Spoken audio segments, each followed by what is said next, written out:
अतिक्रमणे आता नियमित होणार. राज्याचा मोठा निर्णय. अतिक्रमित जागा तुमची होणार.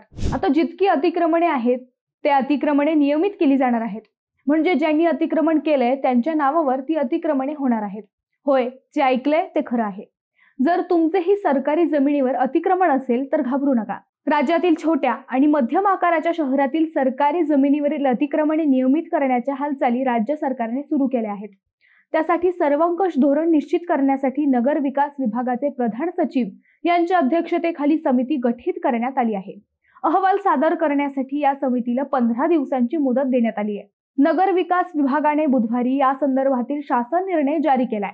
महापालिका, नगरपालिका, नगरपंचायत क्षेत्रातील महसूल, ग्रामविकास, नगरविकास आणि इतर विभागाच्या काही सरकारी मालकीच्या जमिनीवर अतिक्रमण झाले आहे. या अतिक्रमण धारकांकडून संबंधित स्थानिक स्वराज्य संस्थांचा कर भरला जात नाही. त्यामुळे या मालमत्ता भाड्याने दिल्यास महापालिका, नगरपालिका, नगरपंचायतीच्या उत्पन्नात वाढ होऊ शकणार असल्याच्या निष्कर्षप्रत नगरविकास विभाग आला आहे. या पार्श्वभूमीवर शासकीय जमिनीवरील अतिक्रमणे नियमित करणे अथवा शासकीय जमीन भाडेपट्ट्याने देण्याचा निर्णय होऊ शकतो.